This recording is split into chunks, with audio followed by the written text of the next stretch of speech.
Hello everyone, आप सभी का बहुत बहुत स्वागत है मेरे चैनल स्टडी विद सान्या में। जैसा कि हम कर रहे थे बिहारी लाल के दोहे, है ना, तो उसके हमने 6 दोहे कंप्लीट कर लिए हैं। अब हम 7वां दोहा समझने वाले हैं। तो आपको प्लेलिस्ट मिल जाएगा, आप मेरे चैनल में प्लेलिस्ट चेक करना, ठीक है, वहाँ पे आपको मिल जाएगा। तो आप उसमें से सारे वीडियोस को अच्छे से देखना, तभी आपको सारा पूरा जो चैप्टर है हमारा कंप्लीट मैंने आपको समझाया है, ठीक है। तो अब यहाँ से स्टार्ट करते हैं हम अपने 7वें दोहे से, ठीक है। अगर आपने मेरा चैनल अभी भी सब्सक्राइब नहीं किया तो प्लीज़ कर लेना, अपने दोस्तों को शेयर कर देना, लाइक करना वीडियो अच्छी लगे, समझ आए तो, और कॉमेंट में बताना आपको वीडियो कैसी लगी, ठीक है। तो आइए शुरू करते हैं। सबसे पहले मैं आपको इसको पढ़ के बताती हूँ, क्योंकि ये ब्रज भाषा में लिखा गया है, और उसके बाद अर्थ समझाऊंगी इसके, क्योंकि अर्थ आपके परीक्षा में पूछे जाएंगे। कोई भी आपको एक शब्द दे देंगे और बोलेंगे इसका अर्थ क्या है बताओ, तो वो अर्थ आपको आना चाहिए, ठीक है। और उसके बाद मैं आपको उसको समझा दूंगी, ठीक है। तो शुरू करते हैं। देखिए, दृग उर्जत टूटत कुटुंब, जुड़त चतुर चिर प्रीति, परती गांठी दुर्जन हियो, दई नहीं यह रीति। तो यहाँ पे देखिए, दृग का मतलब क्या है, आँख, ठीक है, आइज़। उर्जत का मतलब होता है उलझना, टूटत माने टूटना, कुटुंब का मतलब होता है परिवार, कुटुंब सुना होगा आपने, है ना, तो कुटुंब माने परिवार। जुड़त माने जुड़ना, चित्त माने चिर माने हृदय, चित्त या चिर माने हृदय या मन, ठीक है। चतुर माने आप जानते ही है। प्रीति माने प्रेम, ठीक है। परति, परति माने पढ़ना। गांठी माने गांठ, यानी गांठ माने ईर्ष्या करना, किसी से जलना, ईर्ष्या करना, उसको बोलते हैं गांठ, ठीक है। दुर्जन माने बुरे व्यक्ति, दुर्जन माने बुरे व्यक्ति। ये का मतलब होता है हृदय, ठीक है, हार्ट, आपका दिल। दई माने ईश्वर, बोलते हैं ना कई बार, हाय दैया ये क्या हो गया, तो मतलब दई माने ईश्वर, ठीक है। नई का मतलब होता है नया, और रीति का मतलब होता है नियम, ठीक है। तो यहाँ पे जो आपके बिहारी लाल जो कवि है, वो यहाँ पे बताते हैं एक नायक और नायिका के बारे में। नायक और नायिका यानी प्रेमी प्रेमिका के बारे में बताते हैं कि जब उनकी आंखें मिलती है आपस में, जब उनकी आंखें आपस में उलझती है, मतलब वो जब प्रेम में पड़ते हैं, तो यहाँ पे 2 परिवार टूट जाते हैं, उन दोनों परिवार के बीच दुश्मनी आ जाती है, ठीक है। देखो क्या होता है कि अगर मान लो कोई लड़का लड़की एक दूसरे से प्रेम में पड़ता है, तो उसके बारे में वो अगर अपने घर वालों को बताते हैं, तो घर वाले उनमें गुस्सा करते हैं, उन पर गुस्सा करते हैं कि हमारा लड़का या हमारी लड़की जो है ऐसे प्रेम में पड़ेगा, ये गलत बात है। वो नहीं मानते, वो नहीं मानना चाहते, है ना। बहुत सारे फैमिली में मान जाते हैं, लेकिन बहुत सारे फैमिली में नहीं मानते। तो उनमें क्या हो जाता है, उनके बीच में दुश्मनी आ जाती है, उन दोनों परिवारों के बीच दुश्मनी आ जाती है। टूटत कुटुंब माने क्या, परिवारों में दुश्मनी आ जाना, ठीक है, परिवार टूट जाते हैं, दोनों परिवार टूट जाते हैं। तो जब नायक और नायिका यानी प्रेमी प्रेमिका की जब आंखें आपस में उलझती है, तो 2 परिवार टूट जाते हैं, ठीक है, दोनों परिवारों में दुश्मनी आ जाती है, ठीक है। यहाँ पे चतुर वर्ड का यूज़ किया गया है। यहाँ पे नायक और या नायिका को क्या बोला गया है, चतुर कहा गया है, ठीक है, कि किस तरीके से नायक और नायिका की आंखें जब आपस में उलझती है, तो उनके हृदय जुड़ जाते हैं, यहाँ पे उनके हृदय जुड़ जाते हैं, ठीक है। नायक और नायिका की आंखें मिलते ही उनके हृदय आपस में जुड़ जाते हैं। लेकिन जो समाज में बुरे लोग हैं, दुर्जन माने बुरे लोग, जो समाज में बुरे लोग होते हैं, उनके हृदय में ईर्ष्या भाव आ जाता है, उन्हें बुरा लगता है, क्योंकि बुरे लोग कभी भी किसी का अच्छा नहीं चाहते, है ना। तो उनके मन में, समाज में जो बुरे लोग हैं, उनके मन में ईर्ष्या आ जाती है। तो जो बुरे व्यक्ति है वो कभी भी किसी का अच्छा नहीं चाहते। तो इसी रीति के बारे में यहाँ पे बिहारी लाल जी ने प्रस्तुत किया है कि इस तरीके से समाज में होता है कि जब 2 प्रेमी प्रेमिका होते हैं, तो इस तरीके से घर टूट जाते हैं, ठीक है। और जो बुरे लोग होते हैं समाज में, वो उनका अच्छा नहीं चाहते, ठीक है, उनके मन में ईर्ष्या आ जाती है। तो इस तरीके के नियम क्यों हैं इस समाज में, इसके बारे में वो व्यंग करते हुए यहाँ पे दोहा अपना लिखते हैं, ठीक है। तो जो मैंने आपको समझाया वो देखो कैसे लिखा हुआ है यहाँ पे, दृग उर्जत टूटत कुटुंब। दृग उर्जत माने जब आंखें मिलती है, उर्जत माने उलझना, जब आंखें उलझती है, किसकी उलझती है, प्रेमी प्रेमिका की। यहाँ पे नायक नायिका, यहाँ पे एक नायक लिया गया, एक नायिका लिया गया है, तो यहाँ पे वो दोनों प्रेमी प्रेमिका है। तो जब उनकी आंखें उलझती है, दृग माने आंखें, जब उनकी आंखें उलझती है, तो टूटत कुटुंब यानी कि उनके परिवार टूट जाते हैं, उनमें दुश्मनी आ जाती है। जुरत चतुर चिर प्रीति, और उन चतुर नायक नायिका की आंखें मिलने से, आंखें उलझने से क्या होता है, उनके जो हृदय है वो एक साथ जुड़ जाते हैं, प्रेम बंधन में आ जाते हैं, ठीक है। परति गांठी दुर्जन हिये, और जो समाज में बुरे व्यक्ति है उनके मन में ईर्ष्या आ जाती है। दई नहीं है रीति, तो कहते हैं हाय दैया, हे भगवान ये कैसी रीति है, ठीक है, कि यहाँ पे प्रेम में वो पड़े हैं, अगर प्रेम उन्हें हुआ है तो ये अच्छी बात है। और यहाँ पे बुरे व्यक्ति इस तरीके से जो है वो इनके मन में ईर्ष्या है, उनके मन में इस तरीके से ये इतना बुरा भाव है उनके प्रति, ये कैसी रीति है भगवान, तो ये इस तरीके से वो कहते हैं। ठीक है, यहाँ पे कौन सा रस है, श्रृंगार रस है। ठीक है, यहाँ पे श्रृंगार रस का प्रयोग किया गया है। और अलंकार यहाँ पे कौन सा प्रयोग किया गया है, तो यहाँ पे असंगति अलंकार का सुंदर प्रयोग किया गया। असंगति अलंकार क्या होते हैं, तो जब संगति का ना होना, संगति का ना होना मतलब कारण कहीं कार्य कहीं। कारण यहाँ पे क्या हुआ, कारण यहाँ पे प्रेम किसके बीच हुआ, प्रेमी और प्रेमिका के बीच, लेकिन कार्य कहाँ पे हो रहा है, कार्य दुर्जनों में हो रहा है, परिवारों में हो रहा है, परिवार टूट रहे हैं और जो बुरे लोग हैं समाज में वो ईर्ष्या कर रहे हैं। तो मतलब कारण कुछ और है, काम कहीं और हो रहा है, समझ रहे हो। तो इस वजह से यहाँ पे असंगति अलंकार का प्रयोग किया गया है। ठीक है, तो प्रस्तुत दोहे में कवि बिहारी ने प्रेम संबंधों के निर्वाह में आने वाली जो कठिनाइयाँ होती है उसके बारे में एक अनोखी रीति, प्रेम की अनोखी रीति का यहाँ पे वर्णन किया है। कवि ने नेत्रों को हृदय का प्रतिनिधि बताया है। नेत्रों को क्या बताया है, जो नेत्र है उन्हें हृदय का प्रतिनिधि बताया है, क्योंकि नेत्र मिलने से हृदय में, हृदय के जो समस्त भाव होते हैं वो हमारे प्रकट हो जाते हैं। जो भी हमारे मन में चल रहा होता है वो हमारे कहीं ना कहीं हमारे आँखों से, हमारे हाव भाव से झलकता है वो, है ना। तो जब प्रेम होता है तो फिर वो हमारे आँखों से हमें दिखाई देता है हाव भाव कि हाँ उसको प्रेम है। ठीक है, इस तरीके से तो कवि ने नेत्रों को हृदय का प्रतिनिधि बताया है। ठीक है, और प्रस्तुत दोहे में असंगति अलंकार है वो मैंने आपको बता दिया, और रस कौन सा, श्रृंगार रस है। ठीक है, आई होप आपको समझ आ गया होगा। अब चलते हैं नेक्स्ट दोहे की तरफ। तो अब हम करते हैं 8वां दोहा। ठीक है, बतरस लालच लाल की मुरली धरी लुकाई, सो करे बोहनी हंसे देन कहे नटी जाई। अब यहाँ पे श्री कृष्ण और गोपियों के बारे में यहाँ पे बात की गई है। ठीक है, देखो अर्थ बता देती हूँ मैं सबसे पहले। बतरस, बतरस माने बात करना, यानी बात करने में आनंद आना, उसे बोलते हैं बतरस। बतरस, बत माने बात और रस का मतलब होता है आनंद, तो बतरस यानी बात करने में आनंद जब आता है तो उसको बोला गया बतरस। लालच माने होता है लोभ। लाल यहाँ पे श्री कृष्ण को कहा गया है। धरी का मतलब होता है रख देना। ठीक है, लुकाई, लुकाई माने छिपाना, छिपा देना। सोह माने कसम। ठीक है, बोहनी हंसी का मतलब होता है बोह के संकेत में मुस्कुराना, यानी कि जो आपके आईब्रोज होते हैं ना, आईब्रोज जो होते हैं तो उसके संकेतों में हंसना, उसे बोला गया है बोहनी हंसी। ठीक है, देन कहे, देन कहे माने देने कहने पर या मांगने पर। नटी जाए का मतलब साफ मना कर देना, साफ मना कर देना। ठीक है, आई होप आपको अर्थ समझ आ गए। अब देखो इसका मतलब क्या है, मैं समझाती हूँ। तो यहाँ पे होता क्या है कि गोपियाँ ना हर समय कोशिश करती है कि उन्हें ना श्री कृष्ण से बातचीत करने का मौका मिल जाए, कैसे ना कैसे उनकी बात हो जाए श्री कृष्ण से। उन्हें बड़ा आनंद आता है गोपियों को। ठीक है, गोपियों को बहुत आनंद आता है श्री कृष्ण से बात करने में, तो कोई ना कोई ऐसा ढूंढती है तरीका जिसके थ्रू श्री कृष्ण से उनकी बात हो पाए। तो उन्हें श्री कृष्ण से बात करने में आनंद आता है, तभी वो ऐसा सोचती है कि उन्हें कोई ना कोई मौका मिल जाए, कोई ना कोई तरीका मिल जाए। तो वो क्या करती है, तरह तरह के बहाने ढूंढती है। कौन, गोपियाँ। गोपियाँ जो है, सॉरी गोपियाँ, तो गोपियाँ तरह तरह के बहाने ढूंढती है श्री कृष्ण से बात करने का। तो बात करने की लालच में श्री कृष्ण से गोपियाँ क्या करती है, जो मुरली है, मुरली यानी जो आपका श्री कृष्ण का प्रिय वस्तु, श्री कृष्ण का प्रिय व्यक्ति है राधा और श्री कृष्ण की प्रिय वस्तु है मुरली, यानी मुरली जो वो बजाते हैं। तो गोपियाँ क्या करती है, उस मुरली को छुपा कर रख देती है ना, और मुरली छुपा के रख देती है ताकि उन्हें किसी न किसी बात करने का मौका मिले, क्योंकि श्री कृष्ण जब मुरली ढूंढेंगे अपनी और उन्हें नहीं मिलेगी तो फिर वो गोपियों से पूछने आएंगे कि मेरी मुरली कहाँ है, और जैसा वो पूछने आते हैं तो इससे उन्हें बात करने का मौका मिलेगा। तो वो कसम खाकर कह देती है कि हमें नहीं पता, हमें नहीं पता आपकी मुरली कहाँ है। ठीक है, और फिर ऐसे करके भौरे ऊपर करके अपने हंसती है।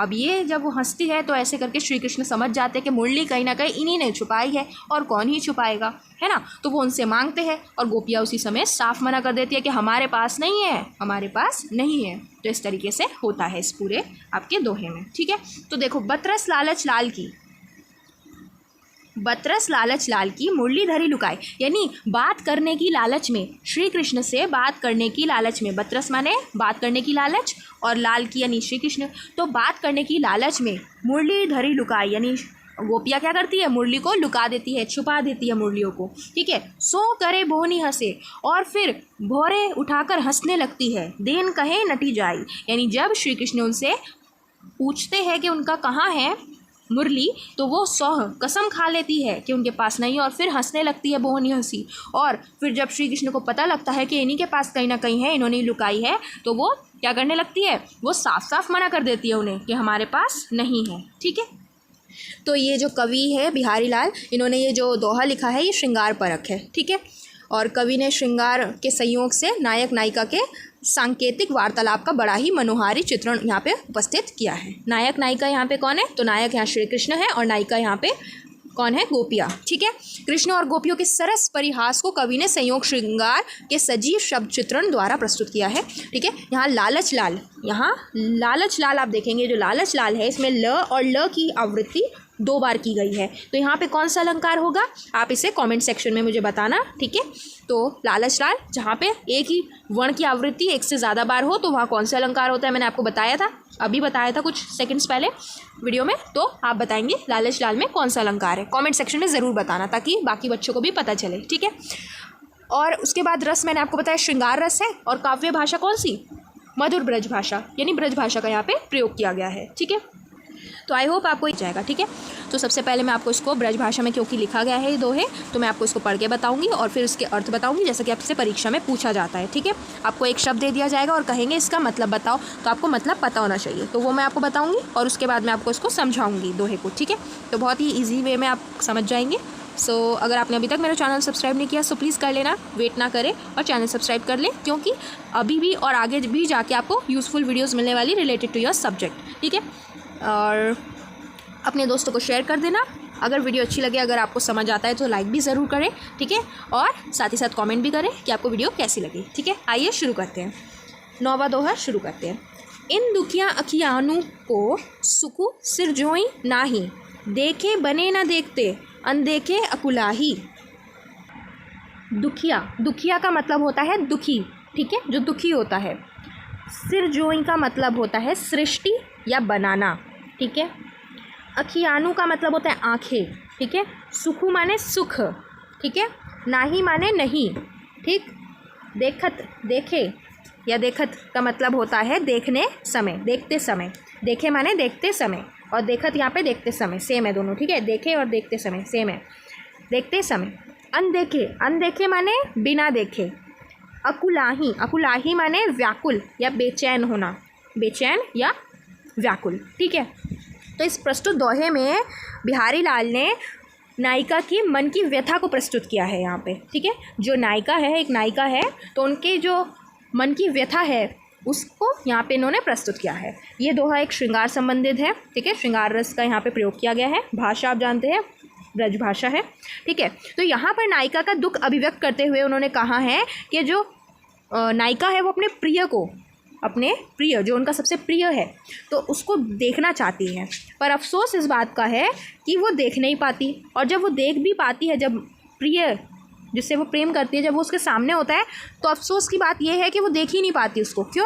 क्योंकि उसकी आंखें अश्रुपूर्त हो जाती है, यानी कि आंसुओं से भर जाती है। जब हम दुखी होते हैं तो हम रोते हैं, है ना, हमारी आंखों में आंसू होते हैं, लेकिन जब हम बहुत ज़्यादा खुश होते हैं तब भी हमारी आंखों में आंसू आ जाते हैं। तो यहाँ पे जो नायिका है, जब उसका प्रेमी, उसका जो प्रिय है, जब उसके सामने होता है तो तब उसकी आंखों में आंसू आ जाते हैं, उसकी आंखें भर आती है, जिस भरी आंखों के कारण वो जो है अपने प्रिय को नहीं देख पाती। ठीक है, तो जब उसका नायक या प्रेमी उसके समीप होता है तब भी वह उसको देख ही नहीं पाती, क्योंकि उसकी आंखें खुशी के आंसू से भरी हुई होती है। तो प्रिय को सामने देखकर लज्जा के कारण, ऐसा भी हो सकता है कि वो लज्जा के कारण, जब वो सामने होता है उसका प्रिय, तो वो लज्जा के कारण वह देख ही नहीं पाती, और इस चीज़ से उसे बहुत ज़्यादा बेचैनी होती है, उसके हृदय बहुत ज़्यादा बेचैन हो जाता है। ठीक है, और वो क्या समझती है कि उसकी आंखें जो है वो दुखी है, नायिका की आंखें दुखी है, और वो कहती है कि उसकी आंखें इसीलिए रचना की गई है, उसकी आंखें ना कभी सुख के लिए कभी रचना ही नहीं की, उसकी आंखें हमेशा दुख के लिए बनी है, वो हमेशा रोती रहती है। ठीक है, वह दुख को कभी भोग नहीं पाती, वह हमेशा दुख को। तो देखो यहाँ से समझाती हूँ, इन दुखिया अखियानु को, मतलब इस दुखी आँखों को, सुख सिरजोई नहीं, यानी इस दुखी आँखों को कभी सुख नहीं प्राप्त होगा। ये जो आँखें बनी है, जो रचना की गई है आँखों की मेरी, वो नायिका के बारे में बता रहे बिहारी लाल कवि, क्या कि ये जो आंखें हैं नायिका की वो हमेशा दुख के लिए ही बनी है, इसको कभी सुख प्राप्त नहीं होगा। देखे बने ना देखते, मतलब देखे बिना भी वो देख नहीं पाती, अनदेखे अखुलाई, मतलब देखकर भी वो नहीं देख पाती। किसको? अपने प्रिय को, ठीक है, नायक को वो नहीं देख पाती। तो इस चीज़ से वो बहुत ज़्यादा बेचैन है, बहुत ज़्यादा व्याकुल है, उसकी मन की स्थिति बहुत ज़्यादा ही दुखी है, वो बहुत ज़्यादा दुखी है। तो यहाँ पे ये बताया गया है, ठीक है। और देखिए अनदेखे अकुलाही में आपका अनुप्रास अलंकार है, क्योंकि यहाँ पे अवर्ण की आवृत्ति 2 बार की गई है। जहाँ पर भी किसी भी वर्ण की आवृत्ति जब 1 से ज़्यादा बार की जाए तो वहाँ पे क्या होता है? अनुप्रास अलंकार। तो यहाँ पे क्या होगा? अनुप्रास अलंकार, क्योंकि यहाँ पे एक वर्ण की आवृत्ति 1 से ज़्यादा बार की गई है, ठीक है। तो अब हम करते हैं हमारा लास्ट दोहा, ठीक है, 10वां दोहा जो है, तो शुरू करते हैं। चिरजीवो जोड़ी जुड़े क्यों न स्नेह गंभीर, को घटी ए वृष भानुजा वे हलदर के वीर। देखिए सबसे पहले मैं इसको अर्थ बताती हूँ आपको, देन उसके बाद समझाऊंगी, ठीक है। चिरजीवो का मतलब होता है सदा जीते रहो, आयुष्मान रहो, घास पात खाते रहो। मतलब अगर कोई आशीर्वाद देता है तो इसी तरीके से बोलते हैं ना, चिरजीवो, है ना, सदा जीते रहो। जोड़ी का मतलब होता है, जोड़ी मतलब समझ रहे हो ना, जोड़ी जो होती है। जुड़े का मतलब है जुटे या एक साथ रहो, ठीक है। और जोड़ी मतलब जोड़ी। स्नेह का मतलब होता है प्रेम, या दूसरा मतलब इसका घी, ठीक है। गंभीर का मतलब आप जानते ही हैं, आगाध, ठीक है, आगाध या गंभीर जो है। घटी का मतलब होता है कम होना या न्यून होना, न्यून माने 0, घटी माने कम होना। वृष भानुजा का मतलब देखो, वृष भानु की पुत्री, वृष भानुजा मतलब वृष भानु की पुत्री कौन? राधा। वृष भानु की पुत्री कौन? राधा। और वृषभ की छोटी बहन कौन? गाय। वृषभ की छोटी बहन कौन? गाय, ठीक। हलदर का मतलब है बलराम। हलदर कौन? बलराम। हल को धारण करने वाला कौन? बैल। हल को धारण करने वाला कौन? बलराम, ठीक है। बलराम कौन है? श्री कृष्ण के बड़े भाई, ठीक है। तो वो हल को धारण करते हैं तो इसलिए उन्हें बलराम कहा गया, ठीक है। और साथ ही साथ दूसरा यहाँ पे मतलब क्या है? हल को और कौन धारण करता है? बैल, ठीक है। और वीर का मतलब कौन? भाई। वीर मतलब होता है वीर, ठीक है, जो बहुत ताकतवर वीर योद्धा होता है। लेकिन यहाँ पे वीर का दूसरा मतलब है भाई, ठीक है। अब देखिए क्या है यहाँ पे ना, श्री कृष्ण और राधा के बारे में इसमें बताया गया है। तो यहाँ पे श्री कृष्ण और राधा की जोड़ी के बारे में बताया गया है। क्या बताया गया है? तो कवि कहते हैं कि राधा और श्री कृष्ण की जोड़ी हमेशा बनी रहेगी, इसके बीच अगाध प्रेम है। मतलब जो राधा और श्री कृष्ण की जोड़ी है वो हमेशा चिरंजीवी है, ठीक है, हमेशा बनी रहेगी उनकी जोड़ी। क्यों हो भी क्यों ना, उनके जोड़ी हमेशा बनी भी क्यों ना रहे, क्योंकि उनके बीच में अगाध प्रेम है, बहुत ज़्यादा उनके बीच प्रेम है। राधा वृषभानु की बेटी है और श्री कृष्ण हल को धारण करने वाले के भाई है। तो दोनों का महत्व बहुत ज़्यादा है, दोनों किसी से कम नहीं है, दोनों का समान महत्व है। ऐसा नहीं कि श्री कृष्ण इम्पॉर्टेंट है, राधा नहीं है, ठीक है, ऐसा नहीं, दोनों ही बहुत ज़्यादा महत्वपूर्ण है, दोनों का महत्व एक समान है, ठीक है। एक वृषभानु की बेटी है तो दूसरे आपके बलराम के भाई। राधा और श्री कृष्ण के प्रेम को चिरंजीवी का आशीर्वाद प्राप्त है, ठीक है, उनकी जोड़ी हमेशा बनी रहेगी। और इस संसार में जितने भी आपके लोग आएंगे, पीढ़ी आती रहेगी, पीढ़ी दर पीढ़ी, तो उनके बीच में एक ये आपका रहेगा, उनके बीच में क्या रहेगा? उनके बीच में एक उदाहरण की तरह रहेगा, ठीक है। तो देखिए यहाँ पे सबसे पहले मैं आपको समझा देती हूँ, मतलब यहाँ चिरजीवो जोड़ी मतलब आशीर्वाद प्राप्त है उस जोड़ी को। किस जोड़ी को? श्री कृष्ण और राधा की जोड़ी को। तो चिरजीवो रहो, चिरजीवो जोड़ी मतलब ये जोड़ी कैसी है? सदा जीते रहो वाली जोड़ी है, हमेशा घास पात खाने वाली जोड़ी है, कभी ये ख़त्म नहीं होगी जोड़ी। जुड़े क्यों ना स्नेह गंभीर, और ये जोड़ी चिरजीवी हो भी क्यों ना, जबकि इन के बीच में, किनके बीच में? श्री कृष्ण और राधा। श्री कृष्ण और राधा के बीच में अगाध प्रेम है, बहुत ज़्यादा स्नेह है, तो ये जोड़ी चिरजीवी क्यों नहीं होगी? होगी ही, उनके बीच प्रेम जो इतना है। को घटी ए वृष भानुजा वे हलदर के वीर, और ये जो जोड़ी है इनके बीच जो गंभीर स्नेह है वो कभी भी घटेगा नहीं, कम नहीं होगा, ठीक है। और ये दोनों ही बहुत समान रूप से महत्व रखते हैं, ठीक है। घटी माने कम होना, ये जोड़ी में के बीच में कभी भी स्नेह कम नहीं होगा, और दोनों का भी महत्व बहुत ज़्यादा है। और हो भी क्यों ना, एक राधा जो कि वृषभानु की बेटी है और दूसरे हलदर यानी कि बलराम के भाई है, ठीक है, समझ आया। और इसका दूसरा मतलब देखो क्या है, दूसरा अर्थ इसका, वृषभानुजा यानी एक बैल की बहन है और दूसरे हलधर यानी बैल के भाई है, यानी श्री कृष्ण बैल के भाई हैं, ठीक है। और यहाँ पे आपका श्लेष अर्थ, अगर इसका दूसरा अर्थ अगर हम देखें, ये तो हो गया पहला अर्थ जो मैंने अभी आपको बताया, इसका श्लेष अर्थ, इसका दूसरा अर्थ क्या हो सकता है देखें, तो ये जोड़ी हमेशा बनी रहेगी, ठीक है। इसका मतलब पहला तो ये जोड़ी हमेशा बनी रहेगी क्योंकि कोई किसी से कम नहीं है, अर्थात दोनों ही एक दूसरे से बढ़कर है। इनमें से एक वृषभ की बहन गाय है, वृषभ की बहन कौन, गाय है, गाय यानी राधा, और दूसरा हलधर यानी हल को धारण करने वाला बैल का भाई है, यानी श्री कृष्ण, ठीक है। समझ आया आपको।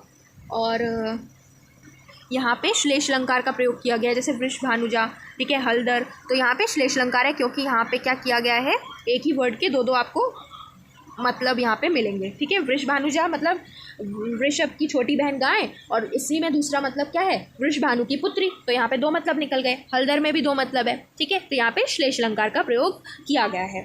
अब इसका मतलब देखिए, अब दोबारा से मैं आपको समझा देती हूँ एक बार आप देखें। राधा यानी कवि कहते हैं कि राधा और कृष्ण जो है को देखकर जो गोपी है या फिर जो अन्य लोग हैं वो लोग कहते हैं, ठीक है, गोपियाँ जो होती है और जो अन्य लोग होते हैं जो वहाँ रहते हैं वो लोग कहते हैं कि इन दोनों की जोड़ी क्या है, चिरजीवी जोड़ी है। और ऐसा हो भी क्यों ना, क्योंकि दोनों के बीच में गंभीर अगाध प्रेम है, कोई किसी से कम नहीं है, बल्कि दोनों ही एक दूसरे से श्रेष्ठ है। इनमें एक वृषभानु की पुत्री राधा है और दूसरे हलधर यानी बलराम के भाई यानी श्री कृष्ण है, ठीक है। आई होप आपको समझ आया होगा। समझ आए तो लाइक करना, ठीक है, कमेंट में बताना वीडियो कैसी लगी। अगर अभी तक सब्सक्राइब नहीं किया तो सब्सक्राइब कर लेना और अपने दोस्तों तक शेयर कर देना, ठीक है। अपने दोस्तों की हेल्प करना भी बहुत ज़्यादा ज़रूरी होता है ना। आपके हर एक लाइक, शेयर और कमेंट और सब्सक्राइब से मेरा जो मोटिवेशन है वो बहुत ज़्यादा बढ़ता है, ठीक है। और मैं वीडियोस बनाने के लिए मोटिवेटेड रहती हूँ कि हाँ मुझे वीडियोस बनानी है, क्योंकि आप सब देखते हो, आप कमेंट करते हो तो लगता है हाँ आप लोग देख रहे हो। सो प्लीज़ मोटिवेट करते रहे, ठीक है। लाइक करें, सब्सक्राइब करें, अपने दोस्तों को शेयर करें, और मिलते हैं नेक्स्ट वीडियो में जिसमें मैं एक और नया चैप्टर लेके आऊँगी आप सभी के लिए। तो मिलते हैं, बाय बाय, टेक केयर।